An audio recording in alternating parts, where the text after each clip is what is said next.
This is it. There's only one more battle between us and the capital of the Empire, and our old home, Gregminster. So, with that being said, there's really nothing else for us to do other than to do the usual and go talk to Matthew. This is pretty much your last chance to do anything. Victor's still permanently in the party, but you can still recruit the blacksmiths if need be. It does feel rather lonely in here, though. It's a little foreboding that it's just Lucan and Matthew here. It's also foreboding that Matthew takes a second to actually speak to you.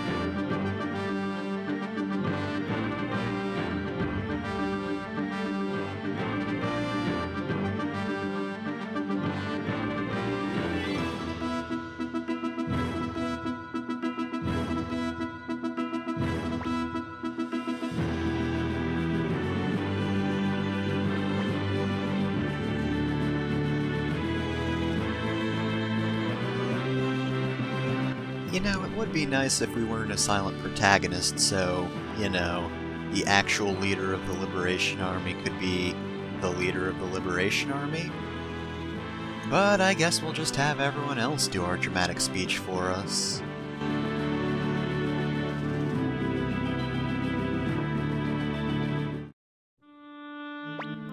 Oh, hi, Leknot, how's it going? Okay, we're in the middle of something. Could you maybe, like, put this off? Or you could have come earlier? Isn't that, like, your job to know when shit's happening so you could come at a better time?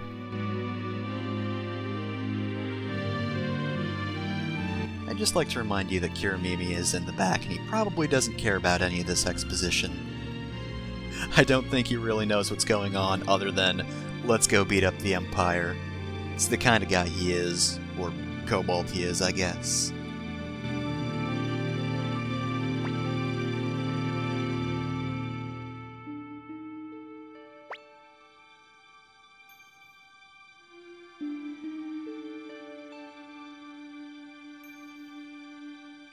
Ah yes, your defense of an asshole child.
Hey guys, remember Kanan?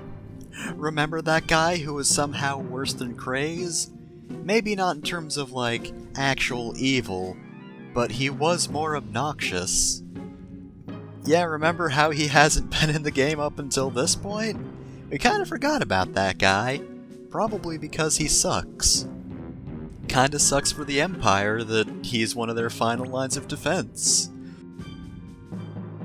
Unfortunately, though, it seems that Wendy has summoned quite a few monsters, and I mean, we can do a lot of damage at one time, but even then 100,000 monsters seems to be a lot to take care of. And quite frankly, I don't trust my thieves to defend me from that.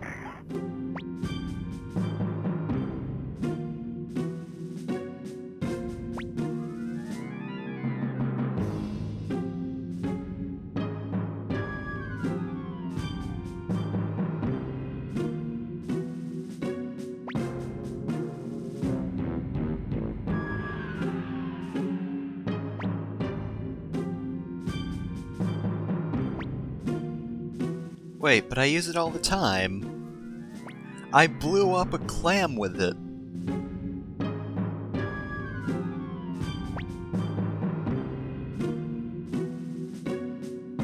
I like how he says, to this person. Almighty God magic that lets me command dragons! You want to help this lady out?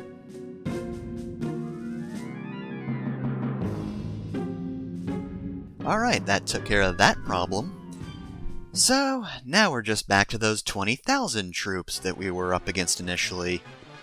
And indeed, it's time for the last battle at Gregminster, or at the very least somewhere close to it. So, yet again, we're outnumbered. Kind of expected that, but we're not too outnumbered. I think we have this handled. Also, I like how this is the final battle, and Kuromimi's the one calling out Uber. Uber, the Murder Knights, who is kind of terrifying and dangerous. Kuromimi doesn't give a shit. Anyway, it's a major battle in Suikoden 1, so it works exactly like every other major battle, meaning we're just gonna bombard them with dragons. Honestly, usually I don't see the bow attack come up first, so you know, given 2 out of your 3 options to attack the enemy won't result in you getting pretty heavily damaged, it's not a bad idea to just skip using ninjas first round to save that use because, again, provided they don't use bows, that's just a really clean and easy way to take out a few troops at the start.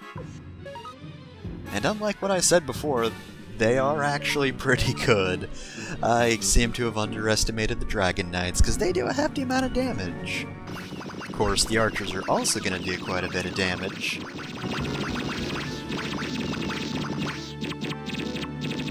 3,000's not half bad. Yeah, we can work through this. 100,000 may have been a little much, though. I don't think we could have handled that. Also, I'll be honest, this background's okay. I kinda like what they're doing with the sky up there, even though it's a little bit dizzying if you actually focus on it. The major battle with Tio still looked the best, and honestly, I think I kind of would have preferred to fight at Gregminster. You know, the empty field isn't really that good, again, unless it's Tio's battlefield, in which the sky actually looked extremely cool, and made a pretty good set piece. Also, Uber has a charge. I don't think he has a second signature attack unlike Sonya, so we don't have too much else to worry about. We do have to worry about thieves, though. But then again, Kryn did manage to pull through last time, so maybe he's got it this time. Or maybe he doesn't. Maybe Kryn just sucks. Maybe Kryn is just the worst, and he's going to go to the grave being god-awful. I don't know. Maybe that's the case. Alright, well, I'm gonna safely bet that they're gonna use bows next, so I guess we'll try and do a charge. A power-up charge with our strongest party, provided they're not using magic, will do at least a little bit of damage. Which is good, because they also use charge attack.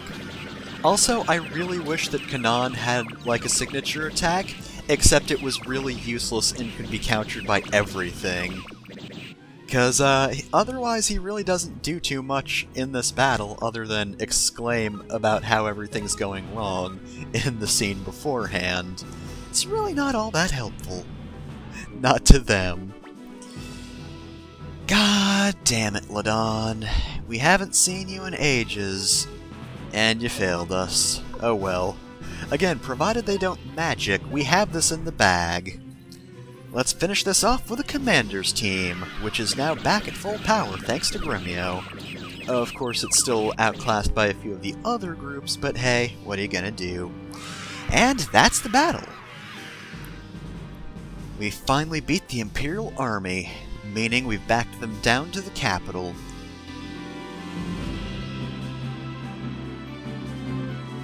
This is the end! Curse you, Kuromimi, my greatest foe! And yeah, see, Kanon's not even here anymore, it's just Uber. And he's just like, well, fuck it, I'm gone!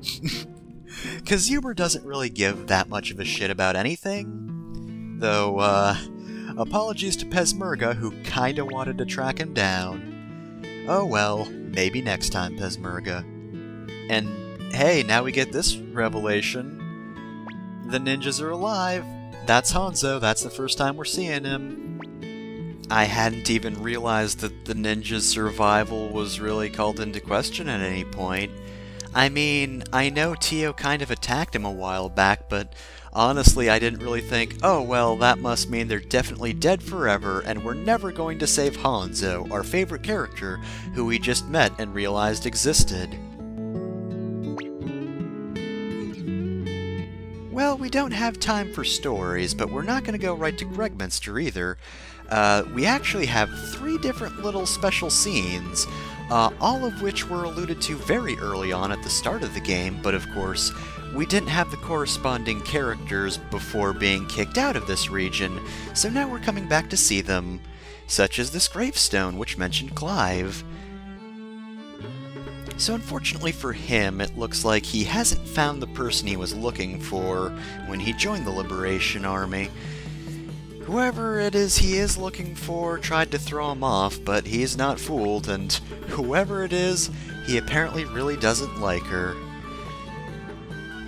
With him being done though, we now have Meg's parents. Of course, they mentioned her early on, and while we did get her early on, it was still after Quaba. And unlike Clive, who's looking for a specific person, Meg's really just going out into the world to explore and learn.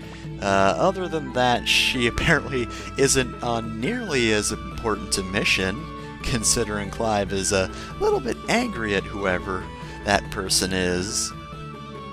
It is kind of nice that her parents let her go, though. You know, they're worried, but they'll let Meg explore and learn. That's nice of them. Less nice, of course, is the final person, who Kryn is connected to, though to be fair, I'm pretty sure another person mentioned being robbed by Kryn, and he fucks off.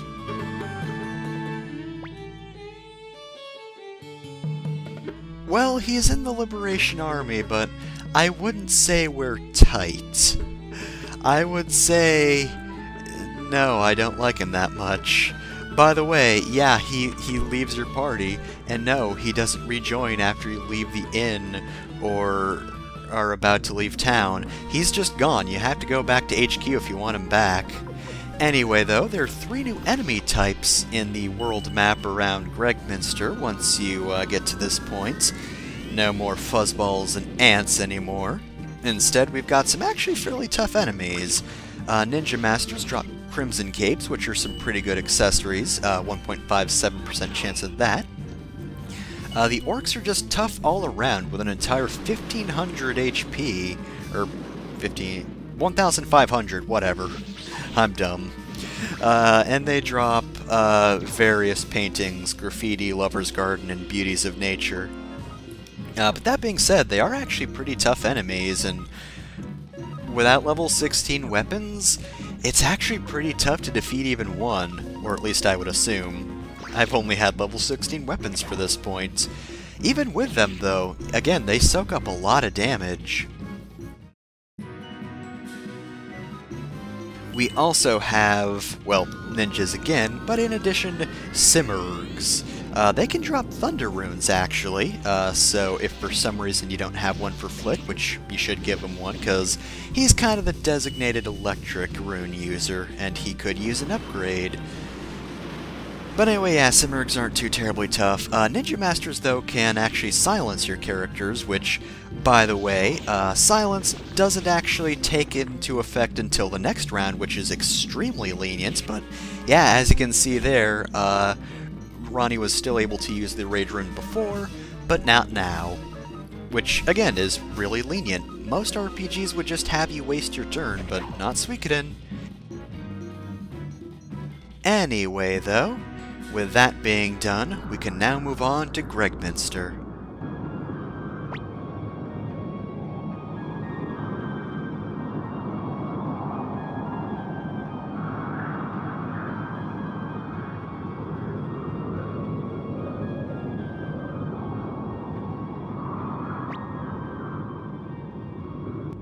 Of course, the two characters who are going to take up the party slots are Flick and Victor.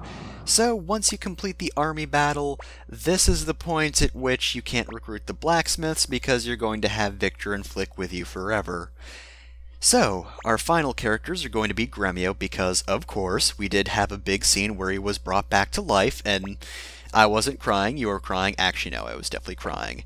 And, of course, the other two characters are the characters I've had a crush on, so, you know, I'm kinda predictable.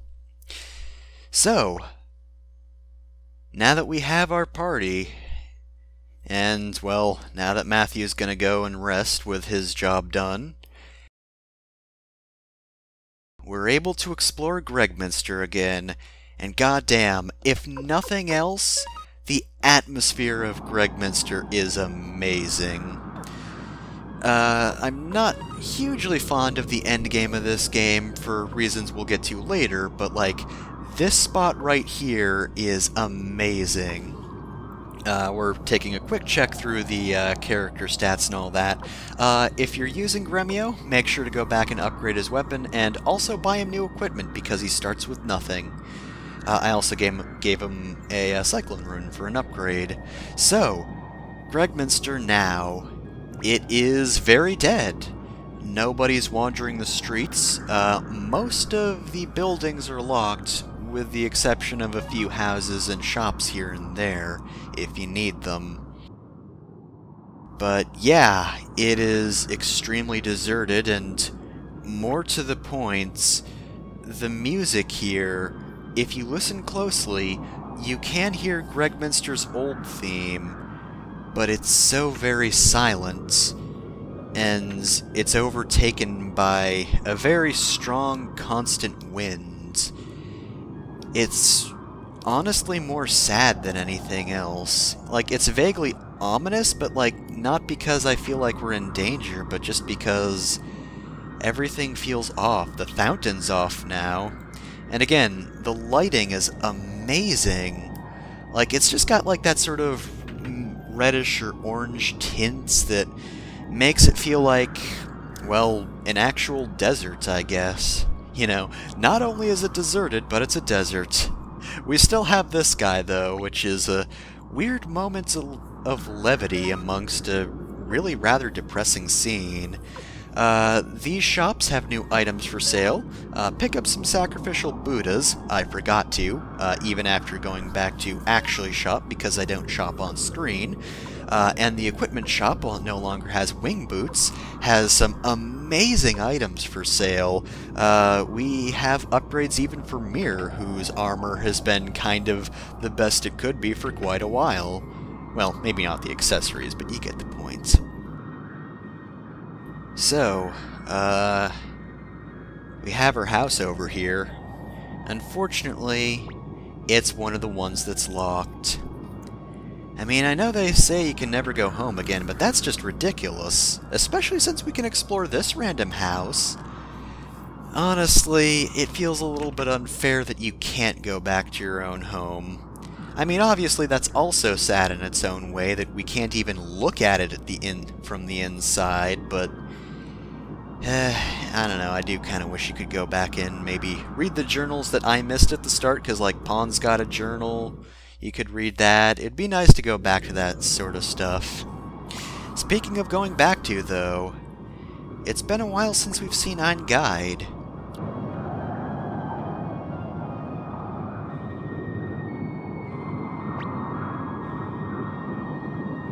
Wow, you remembered! Ooh, what's my name? Oh, wait. No. What's Gremio's name? I bet you can't remember that one.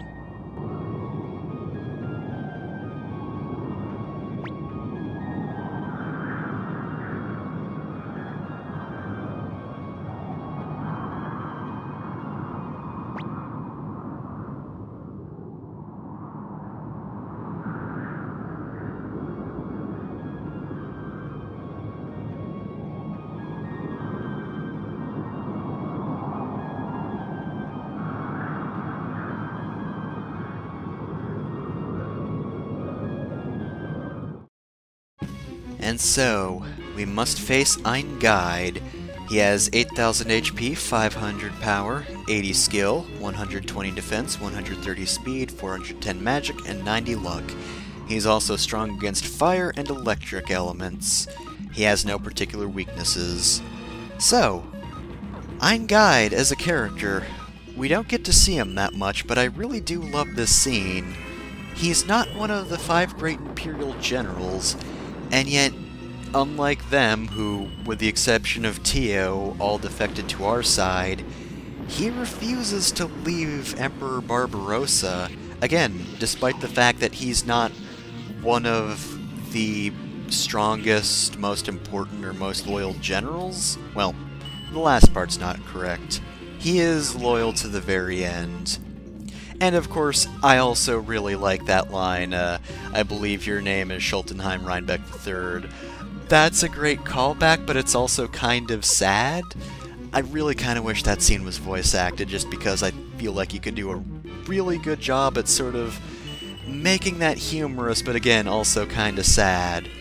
At the time, you really can't tell why Ein Guide lets you through, because it's clear he knows you're lying, but I wouldn't say it's quite a smug sense of superiority or anything. That's not quite right, but, you know, he might have not really seen us as much of a threat back then and just taken pity on us, but honestly, just the few short lines of dialogue he does get, he does seem like he's a good person.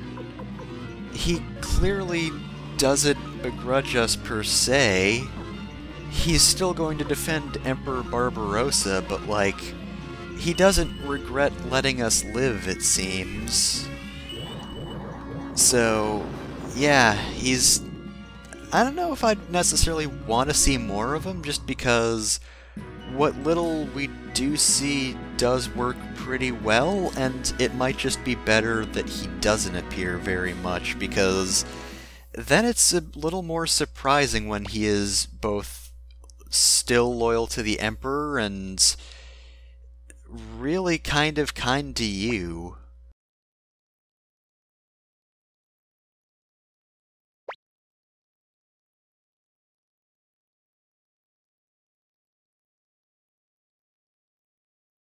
This seems like a really weird translation. Like, I get what he's saying, but using the words useless and priceless in this context is kinda weird. Makes it a very confusing statement. Anyway, though, before entering the palace, we're gonna go over here for nostalgia's sake, because this is kinda where our journey began. Black was over here. We rode him out to the Magician's Isle. And although this place is mostly abandoned, the cows are still eating. They won't stop. They can't stop. They'll never stop. Even at the very end. Oh, and right off the bat, we have a battle with the Colossus. These guys aren't actually that strong. They've got a decent attack power, but there is one enemy that's stronger than them. They are, however, very defensive, but also very slow. They can drop the Mother Earth rune and a power ring, which is a special accessory that raises your attack power as well, of just give you a bit of defense. It's actually really good, and a lot of people can equip it, so if you happen to get a few, you know, I certainly wouldn't say no to those. You should equip them. Speaking of which, I did get one. Anyway, over here, in this chest we have Windspun Armor, which is the single best armor in the game. Now, bit of advice, go back to HQ at some point and give that to Humphrey. Slight spoilers, but Humphrey appears in Suikoden 2. In addition, his armor is also locked.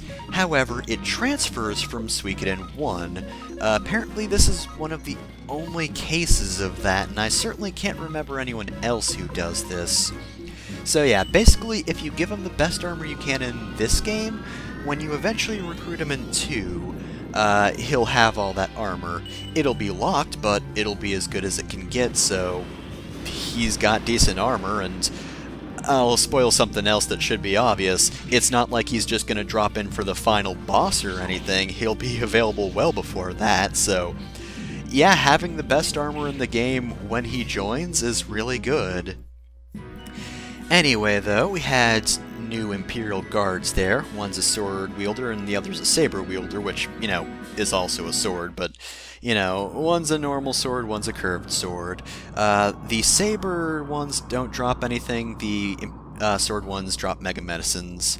Anyway, though, just taking a moment there to contemplate where we first met Craze, and Kanan, who is probably dead by this point, considering we didn't see him after the battle. Over here is where we first met Qasim Hazel. He's pretty nice to us back then. But this is where our journey officially began.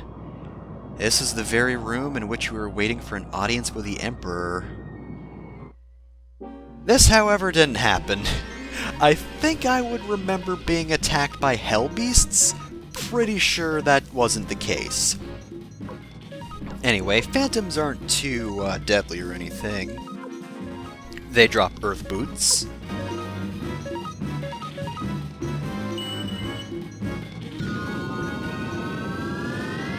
And if my throat doesn't kill me, the other enemy is the Echidna.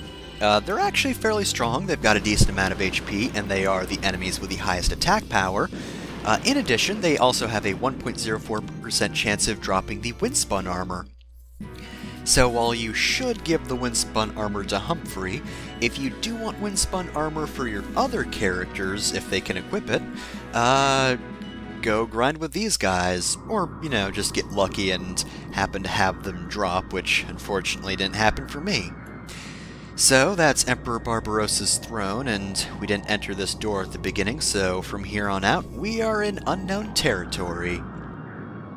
That being said, though, Gregminster Palace is unfortunately not the best final area. Basically, we have a whole lot of Imperial Guards to fight through.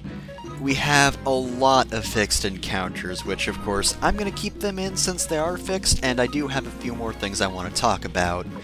Needless to say, I get where they're coming from, and these encounters certainly are exhausting, just because of how many spells you need to use unless you want to take the damage, which I didn't. If you want my advice, I'd bring a Fire Rune user because the Rage Rune rather, because all of the Rage Rune spells are multi-target, so that's extremely good for this area. So Cleo is actually a strong endgame contender, I'd say. Between the two healing runes, Water Rune and Wind, I would suggest Water, which, you know, I have the Wind Rune, so whoops. Revive Rune's not a bad idea, and of course, they do kind of nudge you towards using the Thunder Rune with Flick. You don't have to if you don't want to, but I choose to do so. He's got some good single target spells. Anyway, though, a quick note about the character poll. That's going to run until this Friday or Saturday when the final episode goes up. You've probably noticed that I'm using my own characters, mainly because I just really want to use my own characters for the endgame, because that's one of the nice things about Suikoden endgames is when you're just able to bring the party you want to fight the final boss, which is why it's a little bit disappointing that 2 of your slots are taken. Well, 3 technically, but obviously you have the main character. And of course, why would you not use Gremio, considering you had to gather all 108 Stars of Destiny to bring him back to life? That would only leave me with 2 party slots, which would suck, and, well, even now it sucks because I want to use other characters. Even though I do really like Ronnie and Valeria, I have other characters I'd also want to bring. That being said, I would feel like a jerk if I had the thread pick out characters to use for the entire game, except for the final boss. Thankfully, I had a stupid idea for the stinger for this LP, but then I had a different stupid idea. So the original stupid idea is basically going to become a bonus video in which I actually use the character pull thread. When I use the characters voted for on the thread poll, if I want to be grammatically correct. So yeah, you have until the final episode to vote for characters you want to see fight the final boss. So, with that being said, Gremio. I love the scene of him being revived. It's really touching, and honestly, story-wise, the fact that Gremio, you know, he is an integral part for Mir to grow up, you know, to some extent. I mean, he's a silent protagonist, so it's not like he has amazing development, but by how the story goes, Gremio's death is a large part of how Mir grows up. That being said, even though it was necessary for that to happen, I'm really glad Mir doesn't have to lose Gremio forever. I'm glad he can have his other nerdy dad back. And I mean, really, Gremio's a better father than Tio anyway. I mean, like, Tio was loyal to Barbarossa, which, you know, is fair for him, but at the same time, like, he did the whole, "Oh, I'm proud of you, son, you've killed me, woo." But, like, he was willing to fight his son, even though he may not have wanted to win per se. Gremio actually sacrificed his life, not only to keep Mir safe, but because he knew that Mir would be able to continue on without him, that he'd still have the strength and bravery to go on, which is really sweet. And again, I'm so glad that Gremio doesn't have to be dead forever. I don't think anyone else gets revived in the series, so I don't know if Leknot talking about like how the spell can never be used again is like a Dragon Ball thing where it can only be used once per person, or if she straight up can only bring one person back to life. In which case, I don't know how she hasn't done that until now. Anyway though, unfortunately, in battle, Gremio's not fantastic, and I'm not really using him to his full potential. He should really be in the front row despite being a medium-ranged character, because neither his physical nor magical strength is all that good, but his defense is actually really good, so he should be in the front and not really using any sort of elemental spells, but I gave him the Cyclone Rune anyway. Like most characters, he does well with a Killer Rune, which is one of my problems with Suikoden, is there's not a lot of interesting runes and you only have one rune slot anyway, so like, half the time I just decided, okay, I'm gonna give my characters the Killer Rune because that just ups their critical hit percent chance, so that's the best thing I can have on physical fighters. It kinda sucks, but what are you gonna do?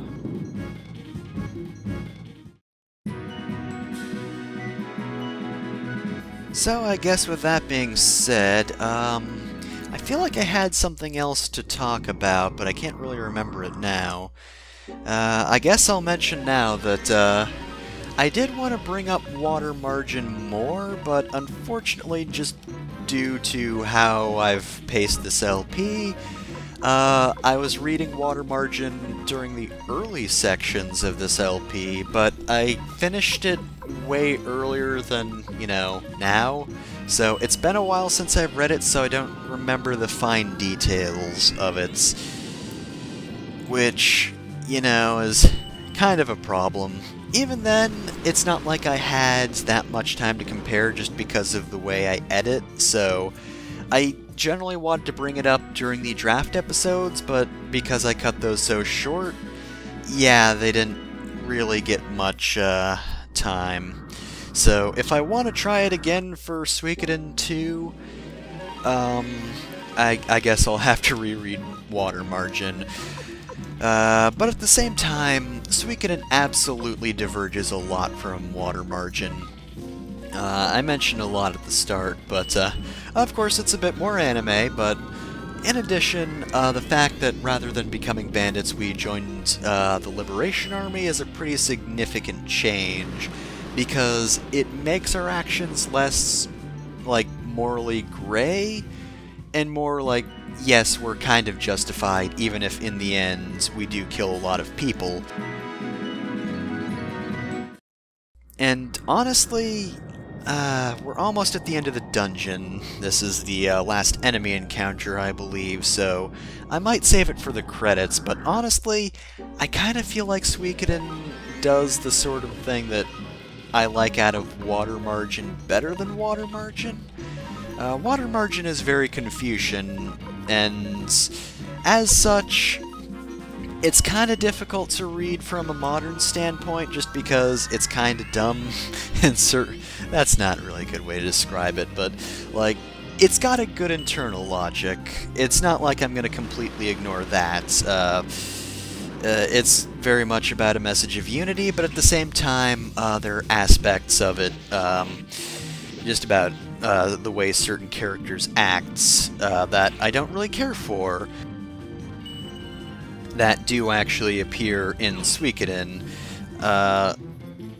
The main one being, of course, Song Jiang, which I believe I mentioned earlier, but I don't really care for him as a character.